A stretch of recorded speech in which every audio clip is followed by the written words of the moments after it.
नमस्कार, आपके साथ मैं अदिति त्यागी बात करने के लिए उत्तर प्रदेश के बारे में। उत्तर प्रदेश में अभी हाल ही में लोकल बॉडीज के इलेक्शन हुए, बीजेपी की सुनामी देखने को मिली, लेकिन एक बड़ा सवाल भी उठा। और सवाल इसलिए उठा क्योंकि अगले साल आम चुनाव होने हैं और इन आम चुनावों से पहले कहने को तो ये लोकल बॉडीज के इलेक्शंस थे, लेकिन इन्हें सेमीफाइनल बताया गया।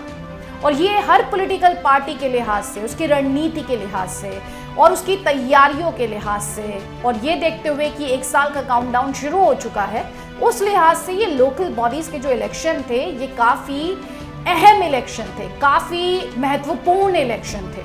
और इसीलिए बीजेपी इन इलेक्शंस में जीत से काफ़ी गदगद है। उसका जोश जो है, उसके वर्कर्स का जोश जो है वो काफ़ी हाई है, क्योंकि एक तो उत्तर प्रदेश सबसे ज़्यादा लोकसभा सीटें देता है, दूसरा एक बड़ा मैसेज दिल्ली का रास्ता यूपी से होकर गुजरता है, पावर का रास्ता उत्तर प्रदेश से होकर गुजरता है, और इस लिहाज से उत्तर प्रदेश बहुत क्रूशियल है। लेकिन आप देख रहे हैं कि एक तरफ योगी आदित्यनाथ, जिनके करिश्मे की बात की जा रही है, जिनके लीडरशिप की बात की जा रही है, उन्होंने जिन जिन मुद्दों को उठाया वो वोटर के साथ रेजोनेट हुए, चाहे उनका वो माफिया पर अटैक हो, चाहे वो उनका अपराध मुक्त सूबे पर अपना स्टैंड हो, या फिर उनका ये कहना हो कि पहले उद्यमियों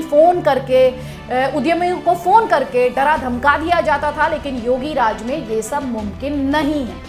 लेकिन सवाल ये भी उठा कि बीजेपी की सुनामी के सामने समाजवादी पार्टी की रणनीति क्या थी। क्या समाजवादी पार्टी के जो ट्रेडिशनल समीकरण हैं, इक्वेशंस हैं, क्या वो बिखरने लगी हैं, क्या वो टूटने लगी हैं? और जब मैं आपसे ये कह रही हूँ ट्रेडिशनल समीकरण, इसका सीधा सा मतलब है मुस्लिम यादव वोट बैंक, जो कि समाजवादी पार्टी की सक्सेस में एक रोल निभाता रहा है। आप जरा 2014 से ही देखें, समाजवादी पार्टी लगातार लोकसभा इलेक्शंस में संघर्ष करते दिखाई दी है। असेंबली इलेक्शंस में पिछले साल ज़रूर पार्टी ने एक फाइट पुटअप की थी, लेकिन तब भी पार्टी 111 सीटें ही निकाल पाई थी। अब सवाल ये उठ रहा है कि अखिलेश यादव, क्या उनकी स्ट्रैटेजी, उनकी रणनीति में कमियां कहां रह रही हैं कि बीजेपी लगातार कंसोलिडेट कर रही है, बीजेपी जो है वो लगातार यहां पर स्ट्रांग होती चली जा रही है। इसके पीछे क्या वजह हो सकती है? क्या स्ट्रैटेजी वाइज, रणनीति वाइज समाजवादी पार्टी कहीं पर पिछड़ रही है? सवाल इसलिए 2014 में ज़रा सा आप याद करें, जब मोदी की वेव आई थी, प्राइम मिनिस्टर पहली बार बने थे नरेंद्र मोदी, तब समाजवादी पार्टी कुछ नहीं कर पाई थी उस वेव के सामने। खैर, समाजवादी पार्टी नहीं, कोई भी पार्टी उस समय टिक नहीं पाई थी। ज़्यादातर पार्टियों का हश्र सूपड़ा साफ के तौर पर देखने को मिला था।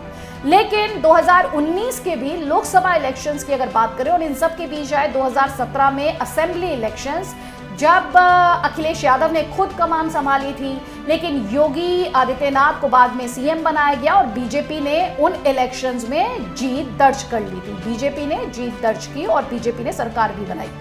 सवाल ये उठा कि अखिलेश यादव 2014, 2017 और फिर उसके बाद 2019, जब उन्होंने मायावती के साथ अलायंस कर लिया, बुआ भतीजा जो थे वो एक साथ आए, लेकिन बावजूद इसके ये स्ट्रैटेजी काम नहीं कर पाई। और बार बार ये कहा गया जो नॉन बीजेपी वोट बैंक है उसे कंसोलिडेट करके बीजेपी को आगे बढ़ने से रोका जाए, लेकिन बीजेपी इन्हें बुलडोज करते हुए, इन सारे समीकरणों को ध्वस्त करते हुए आगे बढ़ गई। और एक बार फिर से लोकसभा इलेक्शंस में करिश्मा करने में अखिलेश यादव नाकाम साबित हुए।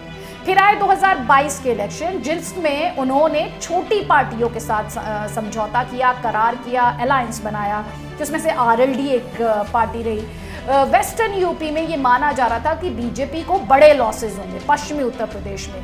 लेकिन एक बार फिर से आपने देखा कि योगी आदित्यनाथ, जो कि 5 साल तक सीएम के तौर पर सूबे को सर्व कर चुके थे, उनकी एक प्रचंड लहर आई और उन्होंने एक बार फिर से समाजवादी पार्टी को पटखनी दे दी।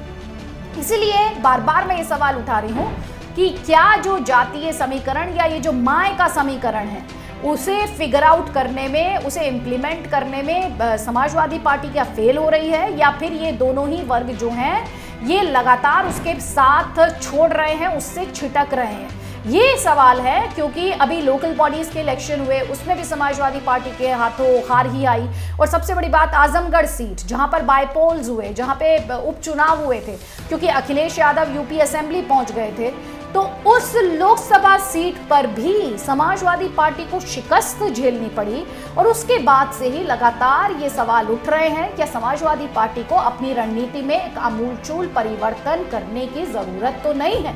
और इसीलिए ये वीडियो हम आपके लिए लेकर आए इसी सवाल के साथ कि ये 2014 से अगर आप नजर डालेंगे और 2023 तक की बात करेंगे लोकल बॉडीज इलेक्शन की, भले ही 2022 में समाजवादी पार्टी एक रीजनेबल परफॉर्मेंस पुटअप करने में कामयाब हुई हो, लेकिन वो जीत से दूर क्यों रह रही है, ये उसके थिंक टैंक को सोचने की जरूरत है। इस वीडियो में मेरे साथ इतना ही। खबरों के लिए भारत एक्सप्रेस देखिए।